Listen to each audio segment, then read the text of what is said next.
Салам достор, байланышта Санчо Бей каналы. Буга чейин Алиса в пограничье сериалынын 2 мезгилин чыгардык. Бүгүн ошого улай быйылкы жылы чыккан 3-чү мезгилинин мазмунун айтып беребиз. Андыктан буга чейинки мезгилиндеги көргөн окуяларды эсиңизге салган болсоңуздар эле баштай берели.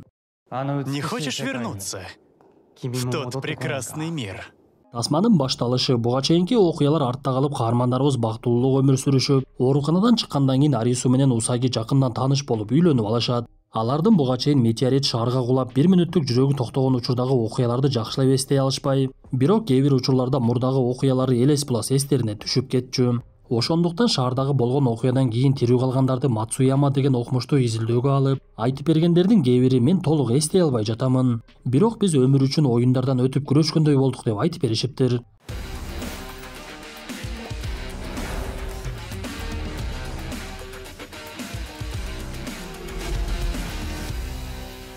Окумуштуу Мацуяма өлүмдөн кийин жашоо барбы деп изилдеген адамдардын бири эле. Ошондуктан ага каармандарыбызга окшоп тирүү калган адамдардын окуясы аябай кызык болуп, бирок изилдөөсүнүн аягына жетпей суроолору мурдагыдан дагы көбөйөт. Ошондой күндөрдүн биринде Мацуямага белгисиз аял байланышка чыгып жолугушуу уюштуруп, менде сиздин суроолоруңузга жооп бар, жакында сизге чакыруу кат келет деп ал жерден кетет. Мацуяма эчтекени түшүнбөй калса, бир күнү ага кат келип сиз оюнга чакырылдыңыз деп айтып, кандай маалымат болбосун чогулткусу келген Мацуяма дароо эле берилген дарекке жөнөп кетет. Ал барса бир нече адам акыркы оюнчунун келүүсүн күтүп жатышыптыр. Бир мезгилде эле оюндун алып баруучусу аларды олтургучтарга олтургузуп, ар бириңиздер бөлүнгөн карталарды алыңыздар, оюндун аты Кара катын. Картада окшоштор болсо жерге таштап койсоңуздар болот. Араңыздардан бирөөңүздөрдө Джокер картасы бар. Акырында кимде Джокер калса ошол жеңүүчү болуп чыгат. Азыр болсо Джокер картасын алдырган адам дароо жеңилет деп жаткан мезгилде бирөөсүндөгү Джокер картасы алынып ошол жерде токтартып өлөт.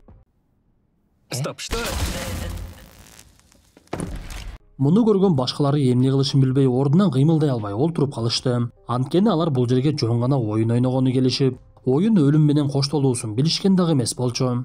Ошентип акырында окумушту менен дагы бир оюнчу калып, окумуштуда 2 карта бар эле. Анын бири Джокер болсо, экинчиси Туз Тапан болот. Окумушту атааңдашына Джокерди бергенге аракет кылып, аны өйдөраак түртүп, кайра белги кылганына карабай эле атааңдашы Тузду алып алды. Ошентип ал дагы өлүп, Мацуяма жеңүүчү болуп чыгат. Бир мезгилде эле кечки саат 10 болуп, аларда дагы электр энергия жетишпей жаткан байтур жарык үлбөңдөп, алып баруучунун түсү өзгөрүп, ал жерде Яба пайда болот. Добро пожаловать в пограничье. Эсиңиздерде болсо, бул адам экинчи мезгилдин аягында белгисиз ааламда калган болчу. Бул окуядан бир нече күн өтүп, карта ойнолгон жердеги адамдардын өлүк денелери табылып, тартип сакчылар алар өздөрүн өлтүргөн деген тыянак чыгарып коюшат. Каармандарыбыз Арису менен Усаги кадимкидей жашоосун улантып, эртең менен жумуштарына жөнөп, азыркы учурда ижарага батирде жашашкандыктан акча таап, киктен өзүбүзгө үй алабыз деп ниет кылып жүрүшкөн. Ошол күнү жумушунда жүргөн Арисуга каарманыбыз Андын келгендигин көрөбүз. Көрсө, Ан дагы экинчи мезгилдин аягында ок тийип жарадар болгондугу менен тирүү калыптыр. Ал келип эле Арисунун атын айтса, Арису аябай эле таң калып, Ан сөзүн улантып, мен сени тааныймын, бирок сен мени эмнегедир тааный албай жатасың. Мен башыбыздан өткөн окуяларды анча-мынча эстей баштадым, бирок дагы деле толук эстей элекмин. Сенин эмне такыр эле эсиңде жокпу десе, Арису эмне жөндө сөз болуп жаткандыгын дагы билген жок. Бул убакта Усаги жумушунан кайтып келе жатып, анын дагы эсине ар кандай нерселер түшүп, мейманканалардын бирине кирип эле ал жерде буга чейин кыргын болгондой элес болуп, адамдардын өлүп жаткан учурлары эсине түшө баштайт. Эсиңиздерде болсо, буга чейин Жээк деген уюм так эле ушул мейманканада жайгашып, Агунинин буйругу менен ал жерде кыргын болгон болчу. Усаги ошол мезгилде эстеп түшүнүксүз абалга түшө баштады. Каарманыбыз башы айланып олтургучка олтуруп, анын алдына бирөөнүн келгендигин байкайбыз. Бул убакта Ан Арисуга сөзүн улантып, мен мурдагы ааламга баруунун жолун таптым. Мен кайрадан барып бардык нерсени эстегим келет десе, ал жерге дарыгер келип каармандарыбыздын сөзүн бузат. Мындан соң Арису Андын сөзүнө көп деле маани бербей үйүнө бара жаткан. Бир мезгилде эле анын жолун тосуп бейтааныш адам пайда болду. Бул жанагы эле орток ааламда калган, ал жактын жараны болуп калган Яба болчу. Ал каарманыбыздын жанына келип, сен буга чейинки оюндарда өзүңдү мыкты көрсөттүң. Жакында бардыгы эсиңе түшөт, сен дагы оюнга кайтасың. Сен эле эмес, жакшы көргөн аялың дагы оюнга кайтат деп чөнтөгүнө картаны салып коюп кетип калат. Каарманыбыз чөнтөгүндөгү картаны алса, ал Джокер картасы экен. Мындан көп өтпөй эле Арисуга тартип сакчылар коңгуроо кылып келүүсүн суранып, Ага буга чейинки мейманканадагы видео тасманы көрсөтөт. Ал жерде Усаги орундукта олтурган мезгилде алдына окмуштуу Мацуяма келиптир. Алар мейманканадан чыгышып белгисиз тарапка кетишип, андан соң тартип сакчылар аларды имараттардын биринен эсин жоготкон абалда табышыптыр. Бул абалды көргөн каарманыбыз эчтекени түшүнбөй деги эмне болуп жатат деп ойлонуп, тартип сакчылар аялынын буюмдарын көрсөтсө арасында карта жүргөндүгүн көрөт. Эң эле кызыгы ал картадагы Джокер болуп чыкты. Тартип сакчылар мындай карта Мацуямада дагы бар экен деп айтышып, ошондо гана Арисунун ою жыйынтыкталды окшойт. Сыягы бул карталар буга чейин Яба айткан орто кааламга жолдомо сыяктуу. Анткени дарыгерлер жакында аялыңдын жүрөгү токтоп калышы мүмкүн дагы деп айтышкан. Биз буга чейин билгендей адамдын жүрөгү токтогон мезгилде орто кааламга түшүп, ал жактагы оюндарды жеңип чыкса аман калат, болбосо бул дүйнө менен кош айтышып кете берет. Ошол убакта Арису буга чейин анын жанына келген Анды эстеп, ага барып жагдайды түшүндүрүп берсе, Ан өзүнүн сөзүн баштайт. Адамдын жүрөгү токтогондон кийин 2 мүнөт өтсө ага өлүм келет экен. Ошондуктан дарыгерлер ал убакыттын ичинде куткарса куткарып калды, болбосо өлүп кете берет. Андыктан сен келинчегиңди куткаргың келсе орто кааламга барышың керек. Мен атайын дары тапканмын, бул бир канча убакыт жүрөктүн токтоосуна алып келет. Анда эмесе даярсыңбы десе, каарманыбыз эч нерсени ойлонбой эле аялын куткарууну каалап, жанагы дарыны тамырына сайып, бирок таасири болбой жатат го деп эле олтуруп калат. Бирок дары сайылганда дароо эле таасирин берген болчу. Анткени ал жердеги саат токтоп, жанындагы Ан дагы жоголуп, жада калса эшикте дагы эч ким калбай каарманыбыз орто кааламга өтүптүр. Арису ал жерден оюн төмөндөгү жерде болот деген маалыматтарды окуп, бош калган шаарды аралап оюн талаасын көргөзгөн багыт менен бара берет. Бир мезгилде каарманыбыз бир топ адамдар топтолгон жерге жетти. Игра начинается. Бул жолку оюн болжолдоо деп аталып, бирок ал жерге келгендердин бардыгы сөз эмне жөнүндө болуп жаткандыгын түшүнгөн дагы жок. Анткени алардагы шаардагы адамдардын бардыгы кайда кеткендигин билишпей, кээ бирлери алдыда боло турган оюнду жөн гана тамаша көрүшүп дароо башташат. Бирок оюндун тартибинде канча санга адашсаң ошончо жебе атылат деп айтылган болчу. Ошондуктан оюнда математикалык маселелер жана кошуп көбөйтүүлөр берилип, биринчи тапшырманы алган кыз 3 санга адашкандыктан күйгүзүлгөн 3 даана жебе атылат. Оюнчулардын бири аны көрүп качып чыгып кетейин деп башына лазер тийип өлүп, башкалары ошондо гана маселенин олуттуу экендигин түшүндү. Алар оюнду улантышып, эч бири туура жоопту таба албай канча санга адашса ошончо жебе атылып, айлана чөйрөнү өрт каптап көпчүлүгү өлө баштайт. Ошол учурда Арису тегерегин карап мурдагы күндөр эсине түшө баштады. Ал буга чейин мейманканада адамдардын өрттөлгөндүгүн эстеп, мындай оюндардын көбүн буга чейин өткөндүгүн түшүнүп жетти. Ошондуктан оюнда акыл эсти иштетип куткарылууга мүмкүнчүлүк бар экендигин билип, көп өтпөй эле акыркы болуп каарманыбыздын ойной турган учуру келет. Ага берилген суроо дүйнөдөгү адамдардын саны канча деп айтылыптыр. Ал жердеги тирүү калгандар ар кимиси ар нерсени айтып, бирок так жооп табылбай. Убакыт бүтүп калгандыктан Арису 7,9 миллиард деп айтат. Бирок жооп 8 миллиард экен. Демек алар жака адашкандыгы үчүн 100 миллион даана жебе учуп келмек. Ошондуктан учуп келе жаткан жебелердин айынан асман кыпкызыл түскө боелуп, Арису ойлонуп куткарылуунун жолун издей баштады. Ал буга чейин оюн болгон жерге бийиктикке чыккандыгын эстеп, демек бул жерде жертөлө бар деп ойлонуп, эки жакты карашып бутундагы цементтин кыймылдагандыгын байкайт. Анда оюнчулар дароо эле цементти аңтарышып ал жака кире башташып, акыркы болуп Арису секирип учуп келген жебелерден аман калышты. Көрсө чындап эле алардын качкан жолу туура болуптур. Анткени жер астынан силер оюндан уттуңар деген жазууну көрүшүп, анан дагы эртеңки боло турган оюндун дарегин окушат. Мындан соң каармандарыбыз ал жерде илинип турган Джокер картасын көрүшүп, ар бири чөнтөгүнөн орто кааламга келе турган жолдомо карталарды дагы көрүшөт. Демек алардын көпчүлүгү буга чейинки оюндарда дагы катышышкан. Алар оюндан кийин чогуу тамактанышып, башынан өткөн окуяларды айтып беришип, буга чейин дагы мындай оюндардан өткөндүгү эстерине түшө баштагандыгын айтышат. Анан дагы алардын бардыгына Джокер картасын Яба берген экен. Арису болсо оюнга келген максаты аялын издөө экендигин айтып, эртеси күнү бардыгы биригип кийинки оюнга жөнөп кетишет. Бул жолу каармандарыбыз оорукананын имаратына келишип, ал жерде башка тайпалар дагы бар экендигин көрүшүп, жалпысынан 4 тайпа зомбиге жетүү оюнун ойнойт экендиги билинет. Бардыгына карта берилип, ар бир тайпада бирден зомби болот. Анан дагы белгисиз карта ээлеринде мылтык болот. Эгер зомби картасы бар адам мылтык картасы бар адам менен ойноп калса, мылтыкчан зомбини өлтүргөнгө мүмкүнчүлүгү бар. Эгер дары картасы бар адам зомби менен ойносо, зомбини айыктырып койсо болот. А эгер жөнөкөй гана картасы бар адам зомби менен ойносо, алар дагы зомбиге айланат. Оюн 20 бөлүктөн туруп, аягында ким көп болсо ошол утат. Муну уккан каармандарыбыз бир келишимге келип, бардыгыбыз бири-бирибизге айтып эле ойнойлу. Дарысы барлар дарыларын ачыктаса зомбилерди айыктырып коебуз. Аягында зомбилерди жок кылып жөнөкөй гана оюнчулар калса, бардыгыбыз утуп чыгабыз. Жөн эле адамдарды өлүмгө алып барганда эмне пайда десе бардыгы ал нерсеге көнүп, бирок кээ бир адамдын табиятында мыкаачылык канына сиңип калыптыр. Ошондуктан кээ бирлери зомбилерди таап өлтүрөлү деп өлтүрө башташып, муну билген зомби картасына туш болгон оюнчулар адамдарды зомбиге айланта башташат. Ошентип каармандарыбыз башында келишкен ынтымагы ыдырап, тез эле адамдардын арасында мурдагыдай башаламан оюн башталат. Мы их поймаем и заразим. Теперь уже любой сгодится. Ошол учурда адамдар сөзгө келбей чогулуп алып зомбилерди өлтүрүшүбүз керек деген оюн угуп, Арису маселени өз колуна алып тайпасын чогултуп ишке салат. Анткени Арису өзү дагы оюндун башынан эле зомби экен эле. Ал оюнду математикалык эсептөөгө салып кандай болбосун зомбилер бат көбөйө тургандыгын билип, дарыны колдонбой эле тескерисинче зомбилерди көбөйтүп жеңип чыгууну мерчемдейт. Бирок экинчи тарап өздөрүнүн оюнан кайтпай зомбилерди таап аларды өлтүргөнгө гана аракет кылышып, арадан убакыт өтүп акыркы 20-чы оюн башталат. Ошентип мыкаачылардын айынан бир нече адам өлүп, бирок көпчүлүгү зомбиге айланып, оюндун жыйынтыгында зомбилердин саны 32 болсо, экинчи тарап 13 гана адам болот. Ошондуктан зомбилер жеңүүчү болуп, экинчи тараптагы адамдар дароо өлтүрүлдү. Да ладно. Оюндан кийин көпчүлүгү Арисунун аракети жыйынтык бергендиктен аны ээрчий башташат. Оюн бүтүп эле каармандарыбыз чыгып бара жатып кийинки оюн 2 күндөн кийин болот экендигин билишип, ага чейин адаттагыдай топтолушуп тамактанып уйкуга киришет. Бирок Арису уктабай Усагини ойлонуп олтурган. Ошол мезгилде эле кадр алмашып шаардын башка бөлүгүндө оюн болуп жаткандыгын көрөбүз. Ал жерде Усаги менен арабада олтурган окмуштуу Мацуяма дагы ойноп, Мацуямага кыйынчылык жаралган учурларда каарманыбыз Усаги ага жардам берчү. Мындан соң Усаги орто кааламга эмне болуп келип калгандыгын түшүнөбүз. Көрсө окмуштуу картадан уткандан кийин Яба ага убадасын берип, сен өлгөндөрдүн ааламын көргүң келип жүрөт, бирок ага чейин орто кааламда оюндардан өтүшүң керек. Анан дагы орто кааламга мен айткан кызды алып келесиң. Ага бул суюктукту бергениң деп Усаги тууралуу айткан экен. Көрсө орто кааламдын жарандары болуп калган Яба менен Багда ал жерге атайын буга чейин кеткен оюнчуларды алып келишип кайрадан оюндарды уюштуруп жатышыптыр. Ошондуктан алар Усагини дагы оюнга кошууну максат кылып Мацуяманы колдонушкан болот. Бул убакта Усаги менен Мацуяманын биринчи оюну бүтүп, алар экинчи оюнга барышып, бул жолу метрого түшүп поездди күтүп вагонго олтурушту. Игра называется «Поезд-беглец».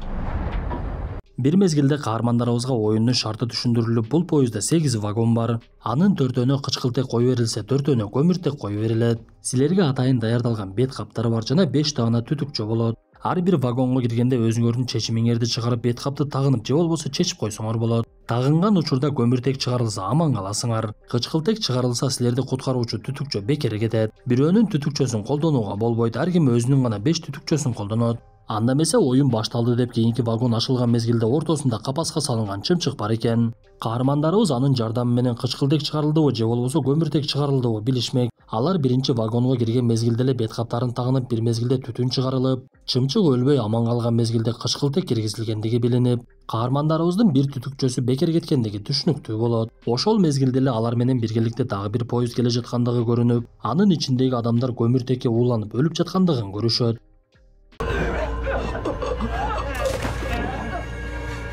Аны көргөн каармандарыбыз кийинки вагонго кирип, бир тобу бет кабын тагынса, бир тобу түтүкчөнү үнөмдөйбүз деп тагынбай коюшуп, бирок тагынбай койгондор бул жолу туура эмес чечим чыгарып алгандарына өкүнүп калышты. Анткени ал вагондон көмүртек чыгып, адамдар дем алганда ооздорунан көбүктөр чыга баштап, кан куса баштап, көп убакыт өтпөй эле көз жумуп калышат. Тирүү калгандар кийинки вагондон бет каптарын тагышпай аман эсен өтүшүп, 6-чы вагонго келген мезгилде аларда 2ден гана түтүкчө калат. Ошондуктан бет каптарын тагынып бирөөсүн иштетип, өкүнүчтүүсү ал жерде көмүртек эмес кычкылтектин чыккандыгын көрүшөт. Эми каармандарыбызда чындап чоң маселе пайда болду окшойт. Анткени алдыда 2 вагондо тең көмүртек чыкмак. Себеби жалпы 8 вагондун 4-өөнөн көмүртек чыкса, буга чейин 2-өөнөн гана чыгып бүткөн. Демек дагы 2 вагон калды. Каармандарыбызда болсо 1ден гана түтүкчө.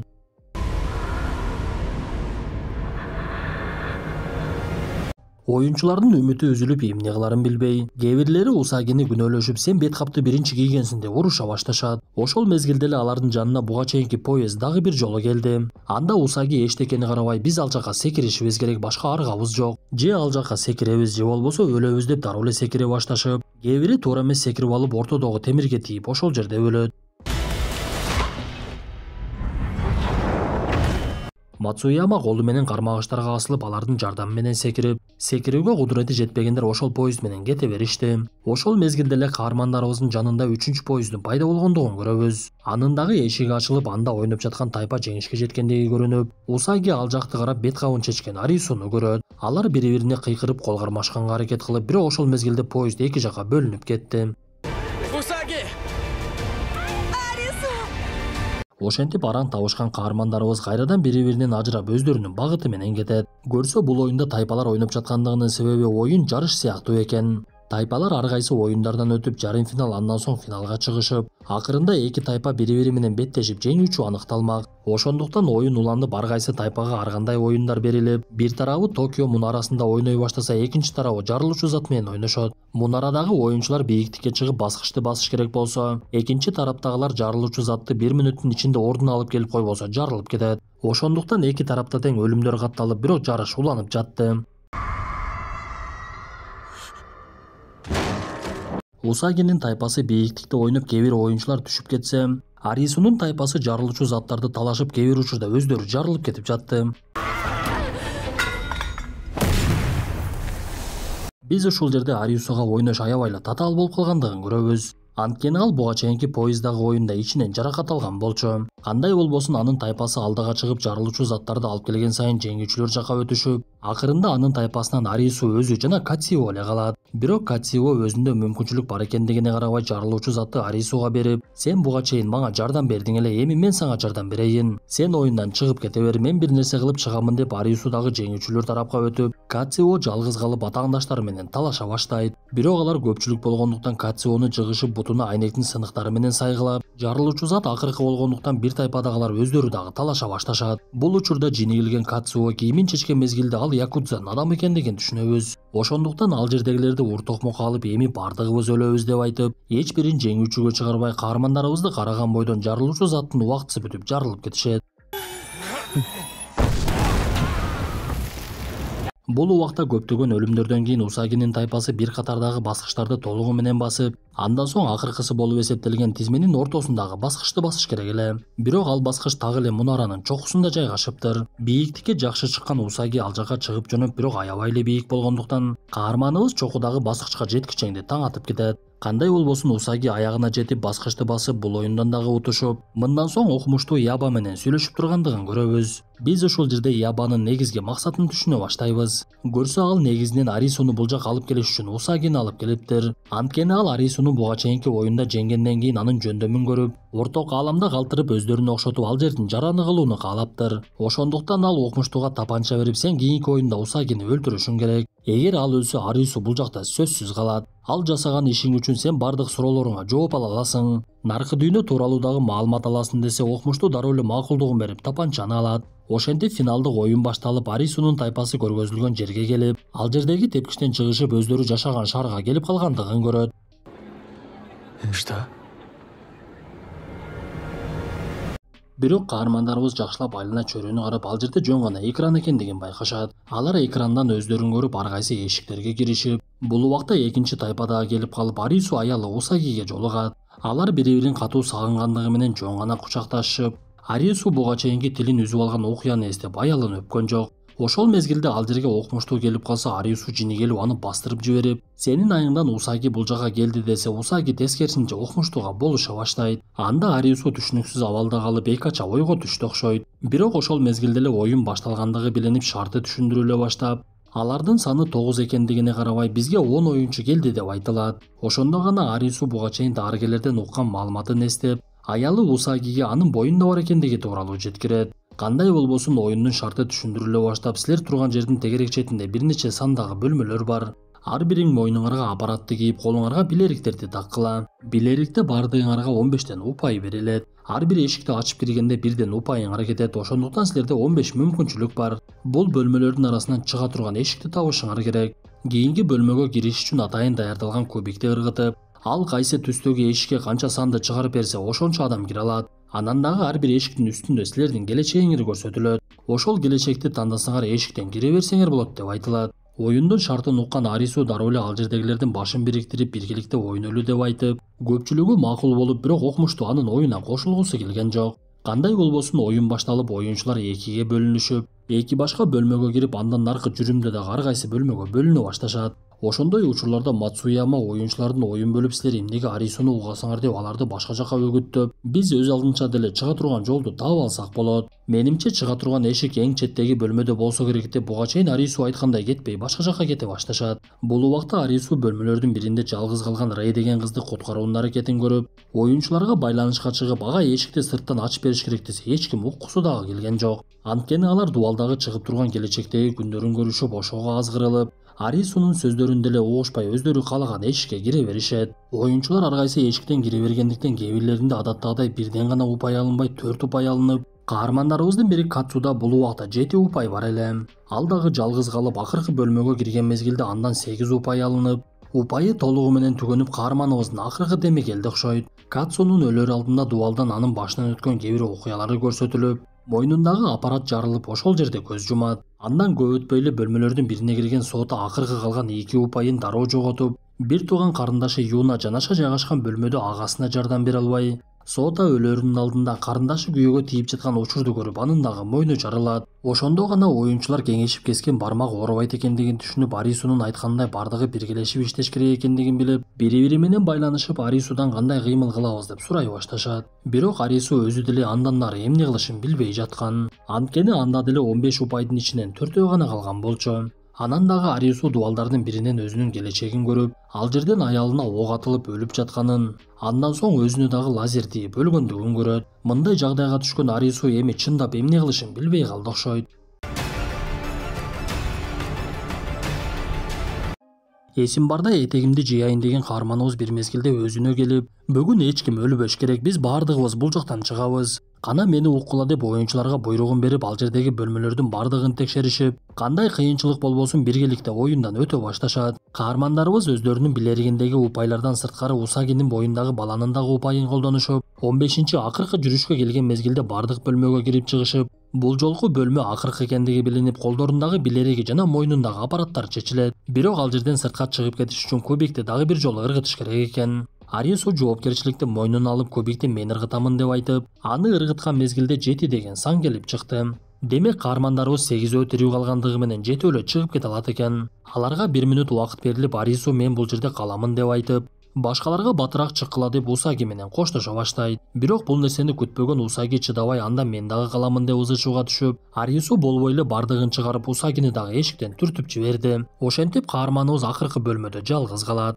Бир мезгилде эле экран жанып, сырттагы болуп жаткан окуя көрүнүп, каарманыбызга куттуктоо келип, сиз жеңүүчү болдуңуз. Анткени бул бөлмөдө калган адам жеңүүчү аталат деп сыртта кыямат кайың башталып, үйлөр урап айлана чөйрөнүн бардыгын суу каптай баштайт. Арису Усагинин агып кеткендигин көрүп, сыртка чыгуунун аракетин баштап, дубалды чапкылап бир бөлүгүн сындырып эшикти ачып алганга жетишти.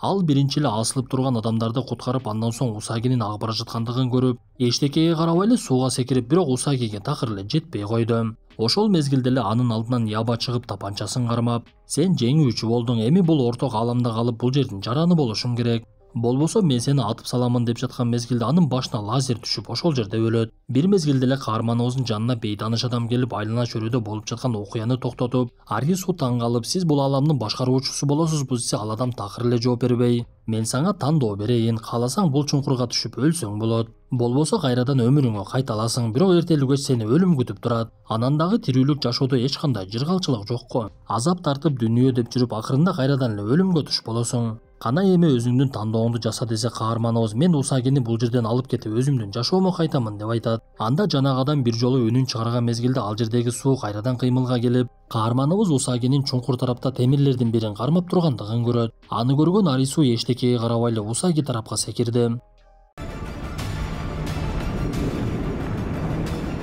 Каарманыбыз суунун агымы менен аялына жетүүгө аракет кылып, бирок бул убакта сууда агып бара жаткан Мацуяма көрүнүп, ал биринчи Усагиге жетип, аны өзү менен кармап алды. Анткени окмуштуунун максаты чуңкурга түшүп өлүү болчу.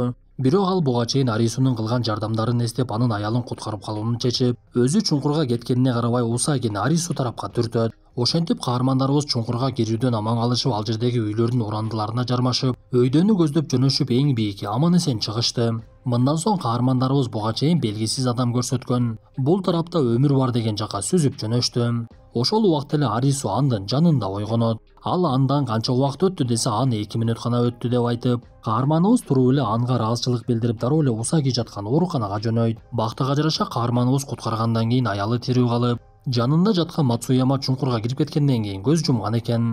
Ошентип каармандарыбыз бактылуу жашоосуна кайтып, жакында төрөлө турган наристесине аттандашып, мурдагыдай эле ар кимиси өзүнүн иши менен алек болуп калышат. Ошол убакта буга чейин каармандарыбыз менен биргеликте оюндардан өтүп аман калган адамдарды көрөбүз. Бирок ошондой күндөрдүн биринде Японияда жер титирөөлөр байкалып, Арису орток аламдагы белгисиз адамдын айткан сөздөрүн эстей баштайт. Ал каарманыбыз менен сүйлөшүп жатканда жакында бул жерге өтө көп адамдар келет. Бирок эмне үчүн экендигин билбеймин, ал жараткандын иши. Мен өз милдетимди гана аткарамын деп айткан эле.